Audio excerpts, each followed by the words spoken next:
Hey dolls, today I'm doing my own boho twist because I'm trying to save money, but most importantly, this video is about why I've been gone. Where have I been? What's going on? So my hair is freshly washed and blow dried as you see. I'm gonna part it out in sections and braid it.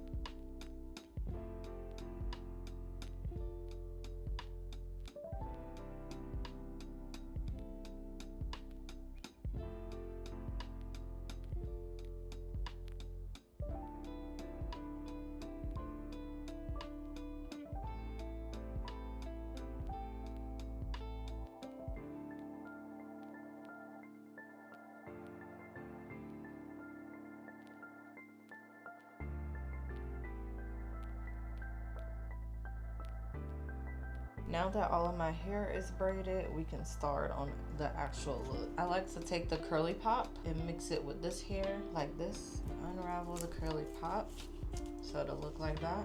Then you take the other piece of hair, take it over top, and now it looks like this. So then, just to have a hook point, that's how I like to, I just twist it and then I'll just use my hand as a reference point. I have my crochet hook, I go under my braid, hook onto that hair, pull it through.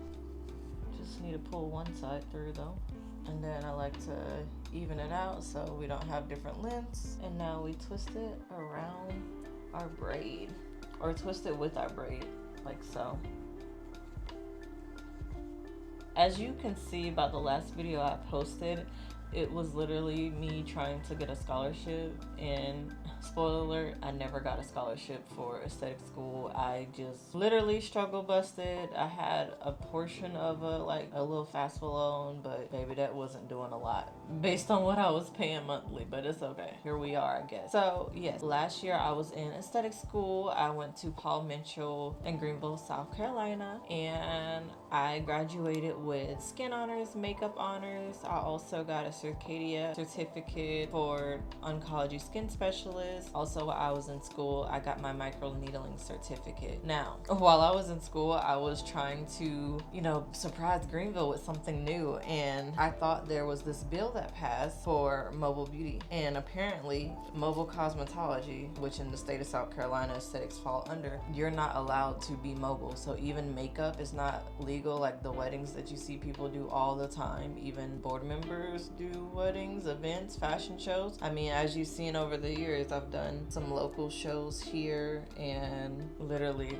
they're everywhere. So I don't understand what happened, how this happened, or how this is a problem at this point. Anywho, my point of saying that is I thought this mobile bill passed, so I ended up buying an RV and I transformed it to be the first mobile beauty studio in South Carolina. However, when I graduated, that's when I was starting to showcase it, and I wasn't even starting services yet because, again, don't have my license at that point. And basically, I literally just posted in a wedding group that I was already in trying to promote makeup, number one, before I got licensed, and nobody had an issue with that. But all of a sudden, I have this mobile beauty studio, and a board member reaches out to me to express that I'm under scrutiny.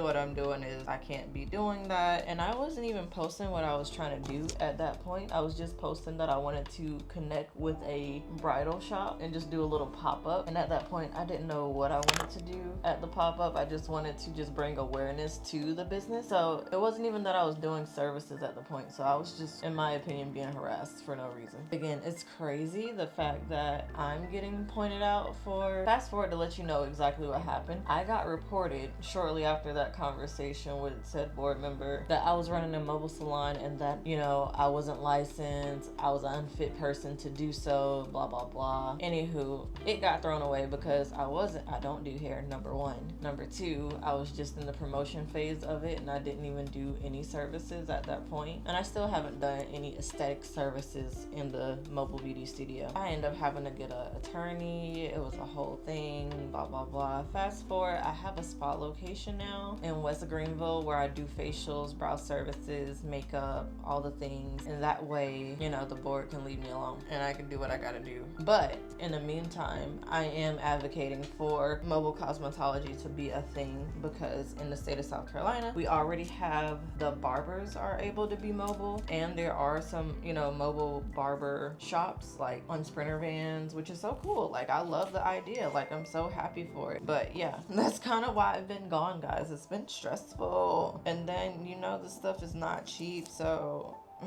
yeah, your girl gotta save money by putting this quick install in. Well, not so quick install, simple, tedious install in. You know, when I graduated aesthetic school, I thought that I was just gonna be doing the facials and makeup and slaying faces and helping women feel good, which I am. However, I did not realize that I was gonna be basically a politician for our community. But yeah, girl, that's basically what's been going on. That's the tea. But I also work at an auto shop during the day, so I take super late appointments. So I'm the latest person working in Greenville, South Carolina, as far as when it comes to facials. Like, you can't get another facial the times that I'm available, like 5:30, 6:30, 7:30, you can still get a facial at my spas because of my schedule. I was trying to just come up with another income, period, just to help get back to my lifestyle, my real lifestyle, and also help be able to support my modeling career, because if you've ever modeled, you know it is not consistent, and sometimes you gotta travel. And I'm in Little Greenville, and I know people from up north is moving here now, but it's just not it. Like, we have, I'm not gonna say the names of the fashion shows we have, but, and I'm sure some people know, it's not all of them, but still, overall, like, our fashion shows here are real basic. I mean, one is basically like a pageant, and it's just not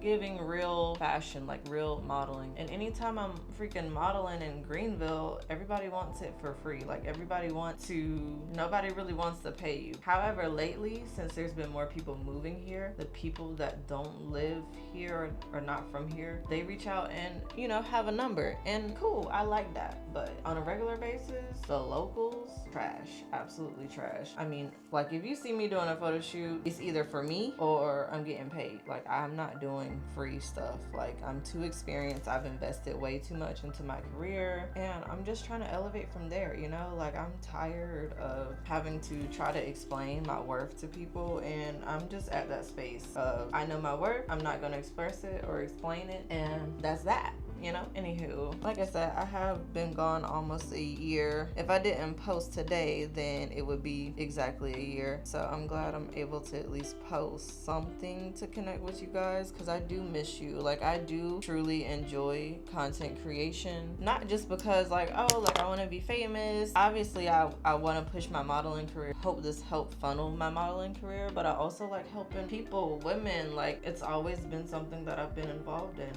Even from my first few jobs, I've worked in the makeup industry, which is another reason why it's crazy that, you know, you have to have a license to do makeup, but also, like, you can't do it mobily, even if you do have your license. But that's not my point.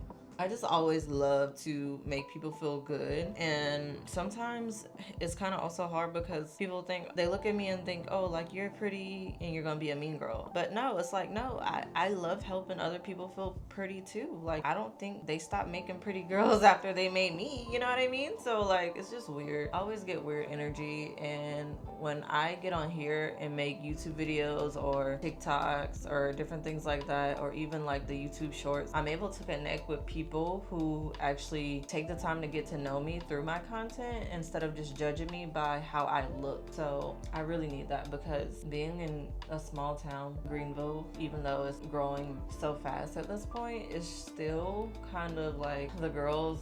I mean, I just haven't met my community of friends, and I'm born and raised here. Isn't that crazy? Like, I'm constantly met with jealousy, or people acting funny, or just people who don't want to hear what I have to say. So I really enjoy doing this. I'm almost done with the front. Starting this hairstyle can be a little bit rough at the beginning, but once you have a system, like once you hit your flow state, you're easy peasy. It just take a little minute. just take a little minute. And it's really not that bad, especially doing it this way where you braid the hair first and then crochet it in and twist it around the hair. I feel like it's very secure. I can go swimming and not have to worry about this hair falling out. And yeah, it's an easy summer hairstyle, super comfortable. I left my edges out a little bit because I've been trying to like save them because I know I've been wearing a lot of ponytails and stuff like that. So when you're doing high up styles, make sure to leave your edges out, and then at the end, that's when you can slick them down and, you know, blend it into your hair and stuff like that.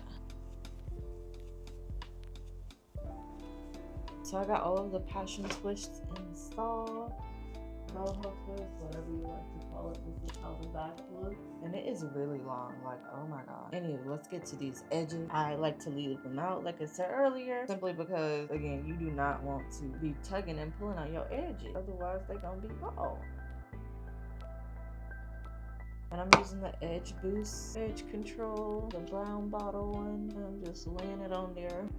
We're wrapping up this video, guys. I'm so excited just to be back, just to have some type of community and just to reconnect with you guys. So based on, you know, everything that I was just talking about, what would you like to see moving forward? I do still really enjoy doing makeup content, like just sitting down doing my makeup. I can give you updates on life. We can talk about the spa location, how I get ready and set that up. It is a beautiful spa. I am renting that space out, so not ideal, but you know, overcome and adapt anything that you go through. That's where we're at. But yeah, I'm not gonna do anything fancy with the edges for right now. I just want to lay them down so it don't look crazy and it matches the rest of my hair. But this is the finishing look, and I just saved a couple $100.